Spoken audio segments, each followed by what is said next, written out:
Di bagian ini, kita akan mempelajari cara menyusun recount. Di sini, kita akan mempelajari generic structure atau susunan umum yang digunakan dalam menulis recount. Recount text terdiri dari 3 bagian. Yang pertama adalah orientation. Orientation adalah setting cerita. Di bagian ini, sahabat menuliskan tokoh, waktu, dan tempat kejadian.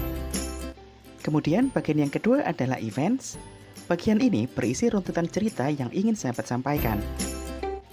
Dan bagian yang ketiga adalah reorientation. Reorientation adalah bagian penutup. Bagian ini berisi akhir atau ending dari cerita. Sekarang, mari kita susun recount text sesuai dengan urutannya.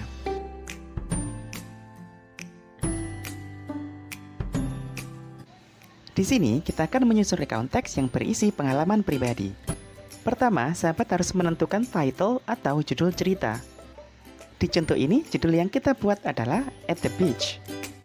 Selanjutnya, sahabat harus menulis orientation atau setting cerita. Di sini, sahabat harus menceritakan apa yang dilakukan, siapa, di mana, dan kapan terjadinya. Misalnya di contoh berikut, My friend and I went to the beach on Saturday. Kemudian bagian yang harus sahabat susun adalah events. Di bagian ini, sahabat harus menceritakan runtutan peristiwanya. Berikut contohnya. While we were at the beach, we had a cool swim. After our swim, we built sandcastle. Later, it began to rain, so we packed up and went home. Kemudian bagian yang terakhir adalah sahabat harus menuliskan reorientation. Bagian ini berisi ending cerita atau kesimpulan dari kejadian tersebut. Berikut contohnya. We were tired from our day at the beach, so we went to bed early. Nah, sahabat Englishpedia, sangat mudah kan cara menyusun recount text? Selanjutnya, kita akan mempelajari language feature atau ciri kebahasaan yang digunakan dalam menulis recount.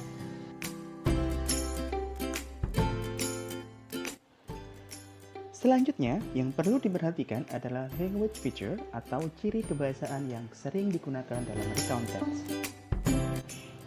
Yang pertama, menggunakan simple past tense atau kata kerja bentuk kedua. Kata kerja bentuk kedua ini digunakan untuk bercerita tentang kejadian di masa lampau. Misalnya, I went to the beach last year. Nah, kata kerja went itu adalah bentuk kedua dari kata kerja go. Yang kedua adalah menggunakan personal participant atau sudut pandang orang pertama. Misalnya, I, we, my group, our team, dan lain-lain. Jadi, dalam recount text, kalian sendiri terlibat dalam cerita tersebut. Selanjutnya, menggunakan chronological conjunction atau kata penghubung yang menunjukkan urutan. Misalnya, first, next, then, after that, finally, dan lain-lain.